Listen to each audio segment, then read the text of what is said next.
Good day, lords and ladies, and welcome back to Medieval Knights, the channel that brings you the best in Let's Plays, tips and trick videos, and streams every Wednesday and Friday at 3 p.m. Eastern Standard Time on YouTube, and every Sunday at 5 p.m. Eastern Standard Time on Twitch. I am TJ West, and if you enjoy this video, smash those like buttons and subscribe to follow Medieval Knights. And without further delay, let's get to the episode. Welcome back to the Total War Rome 2 Let's Play series. We started as Macedon playing the Grand Campaign, and that's where we are going to continue today with episode 2 of the series. And so if you remember correctly on the last series, we got attacked by this Tylus army here, and we beat the crap out of them. I think we actually killed 3-1 or something like that. It was just completely awful for them. But that just means it's better in our favor. So what we're planning on doing here is the public order here, if you can see, it's going up by 1, but it's negative 90 currently. So we want to kind of leave our army there. And what I'm going to do is I'm going to create this public forum. If you look over on the left-hand side, it says +1 public order per turn. We're going to go ahead and click that. And that's going to allow our public order here to continue to raise. And once we get it plus a certain amount, I think plus 10 or plus 15, we'll actually be able to pull this army out of Polpudeva and actually utilize them elsewhere. So to start with, we're going to take our main army here and we're going to move south towards Anthea. And the goal here is we're trying to cut off this Tylus army from making it back home where he can recruit more troops. And so I think we'll be able to do that successfully. While we're here, I am going to go ahead and use our spy to do some army sabotage. And we're going to see if this is successful. And it is opportune failure. Your agent was not successful, but the effort was not entirely wasted. They learned more from their failure than they would have otherwise have done. So basically, she didn't succeed, but she learned a lot from it and leveled up a little bit, I guess. So let's see if she did level up. No, she did not, but she's probably closer now. So let's check Polpudeva, or Pella, not Polpudeva. We're going to put a jeweler here. They do have 5 public order, and that's only going to take it down by 2, so they'll be okay by making that. And then we're going to end the turn here. Now, this army here is recruiting troops. Otherwise, you know, they actually have enough troops. Let's go ahead and stop them from doing that. And we're going to send them out to attack this general here. We're just going to try to annihilate him now. And we can. See, it's 68 to 662. We're going to fight this one. It should be a quick one. And then we'll go ahead, end the turn, and do the Siege of Anthea. And I think that's where we're going to call it for today. So, if need be, I can always speed this battle up. It's just 62 guys. I just want to hit him with slingers until he quits. So, start deployment. Actually, I kind of want to encircle him so that way he can't get away, but I don't have cav. Okay. So we're just going to send everybody up here. We're going to get our ranged under 2. There we go. We're going to put our infantry under 1. And we're going to start the battle. Now, I don't know where he's at, so we're just going to send them up at a run. And then we're just going to find him. We're going to find him, and we're going to put him down. So let's go ahead and speed this up here. Finding him is going to be the hard part, because this is a big map for a small unit sec. And he was only halfway, so we're going to move up more.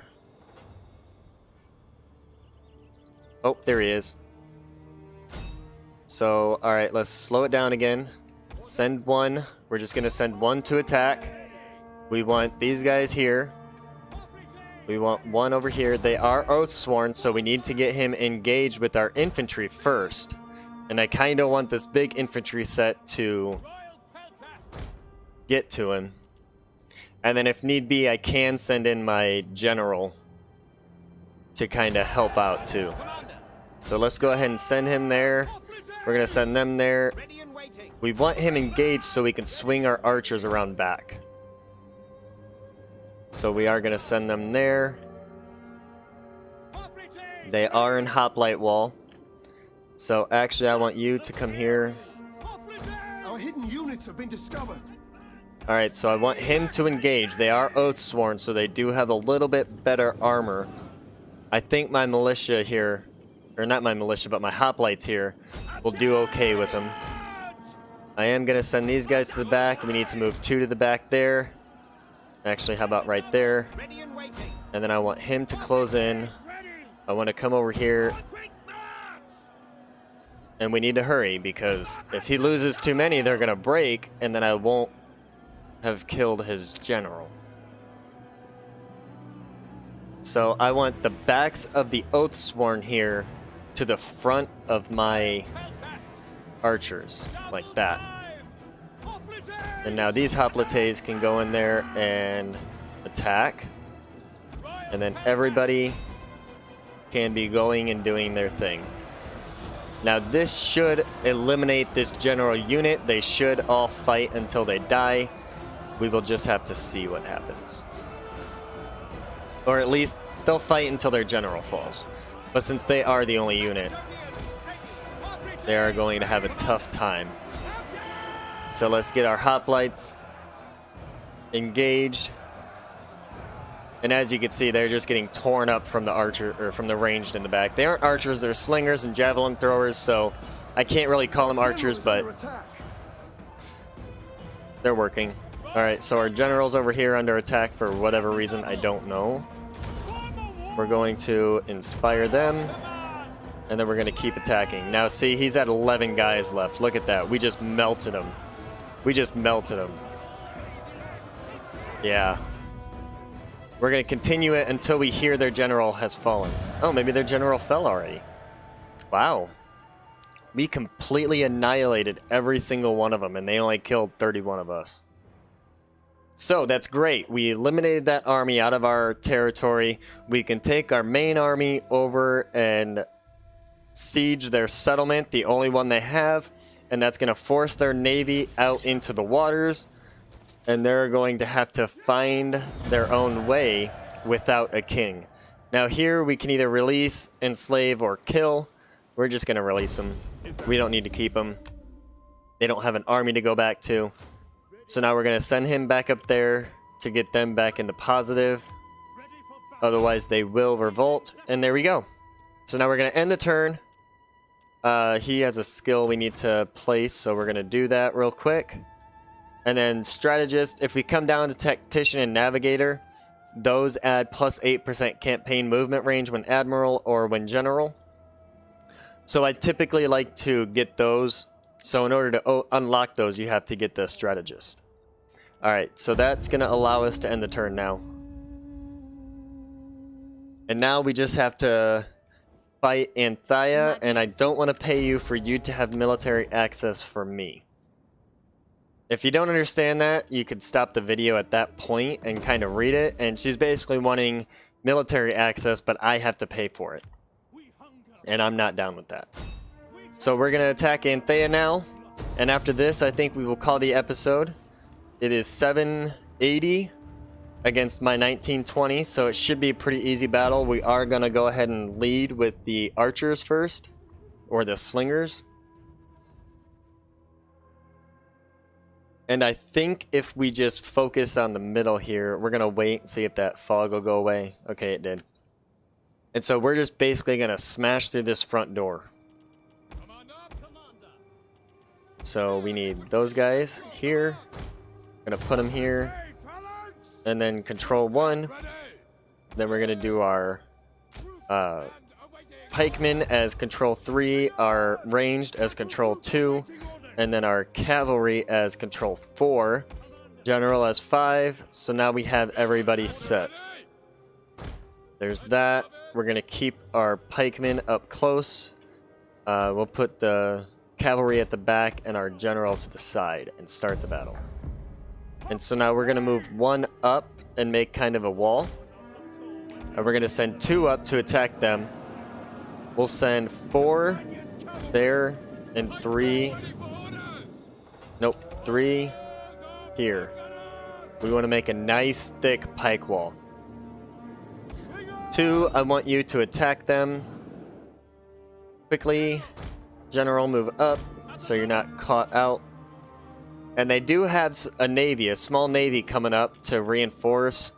I don't think they're going to get to it in time before we end up getting to their people.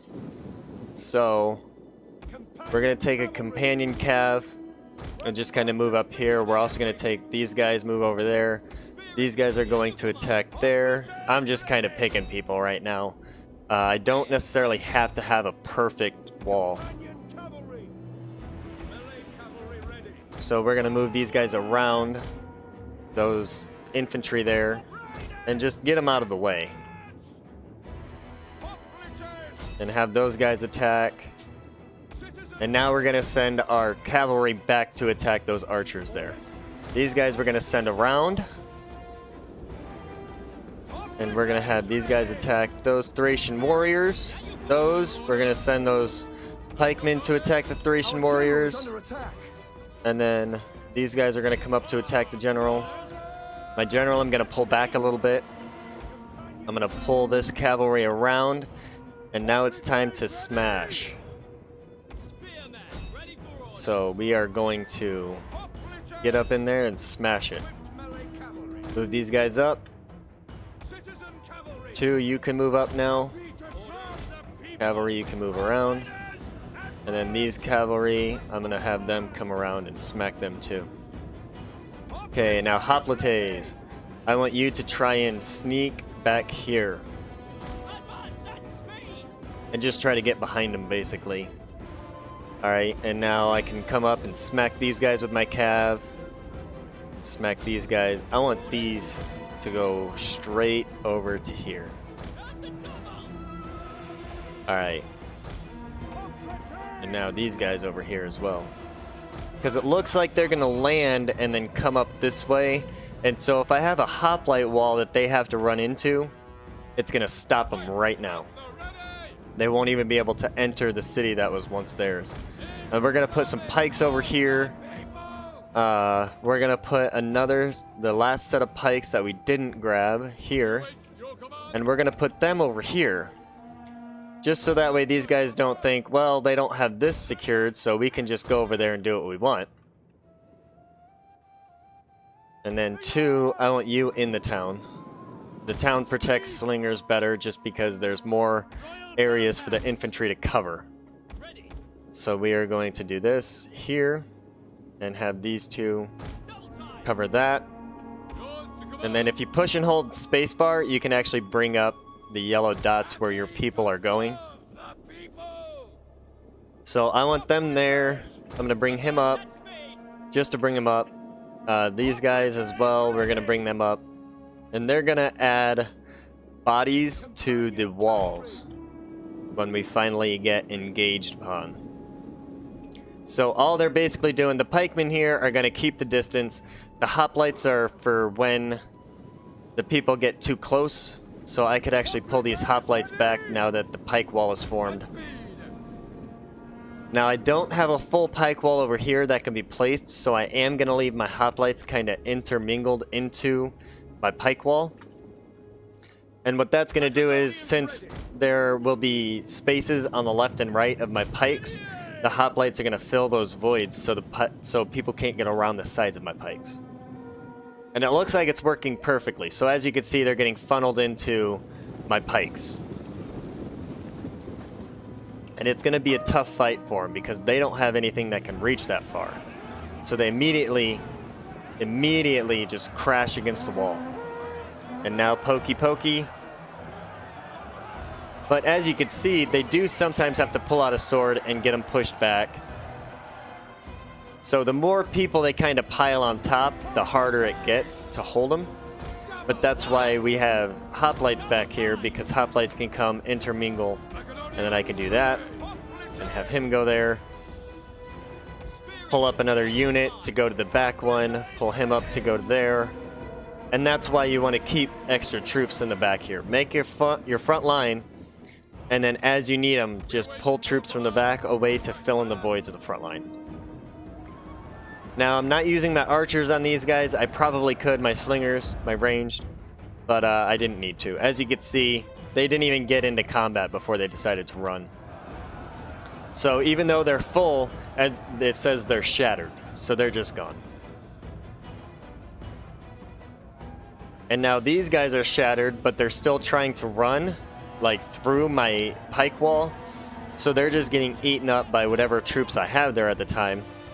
And if I really wanted to get the butt about it, I can send my units this way, my cavalry. And what this is going to do is I'm going to send them around to catch their fleeing units. As they're fleeing towards the outskirts there, that red line back there, my cavalry will have time to catch up and eliminate them. Now, I know the battle has already been won, but this is just a way I can ensure that they don't come back to try to bite me in the butt with these units. So I'm trying to eliminate as much as I possibly can before I end the battle. I will pull my front wall away just because it seems like a majority of that battle has been done. And as you can see, that pike wall, they just stopped right there. They couldn't even get through. They even tried to flee through and they all got massacred. So it's just highly effective, overlapping the hoplites with the pikes.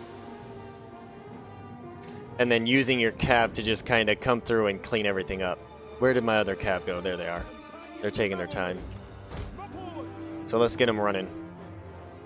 It does take them longer, so my recommendation is I sent these guys to basically run through the line of my units. It's better if you just kind of move them off. Your cavalry gets through them faster if you did move them away like a door. And just slide an opening there, have your cavalry go through and then slide it shut. But I don't even think they're going to be necessary. They're not going to be needed. These cavalry are going to be plenty sufficient to clean these guys up. So what I'm going to do is I'm going to send these guys after those 7. There's only 3 left of those. So at a certain point, the units, they don't come back. Once they get shattered and then they're down below, like, I think it's 10 units in the, or 10 men in the unit, they won't even come back. So with that being said, we are going to quit the battle. And the battle was a decisive victory. We have taken Anthea. We have eliminated Tylus's king and general by the first short battle. And look at that. Deployed 780, lost 720, and they only killed 47 men with 720 deaths. We killed 720, we lost 64. Now that's because friendly fire and whatnot, it does happen. You do lose a couple of men due to friendly fire, so it's just the risk you have to take when fielding archers. We are going to occupy this. And then we did successfully complete that mission, so we got that extra little bit of money there. And we took Anthea. So now that we've taken it, I'm going to adjust it a little bit because these are not Macedonian buildings, so we're going to change it to Macedonian buildings. There we go. And then from there, we're good. And with that, I think we are going to end the episode. We have almost completely eliminated our rival Tylus. We did do a couple successful battles today. The first one was a pretty easy one. The second one was also pretty easy, but still worth it because we captured a city. So with that being said, we will end it here. Thank you all again for joining me today. If you like this video, please click those like buttons below. And if you would like to see more, subscribe to Medieval Knights and ring that bell to be notified of future uploads. I am TJ West. I will be streaming Wednesdays and Fridays on YouTube starting at 3 p.m. Eastern Standard Time and Sundays on Twitch starting at 5 p.m. Eastern Standard Time. So please join me. It's going to be a great time. Love to see you there. I've had a great time today. I hope you did as well. Thanks again, and let's keep it medieval, people.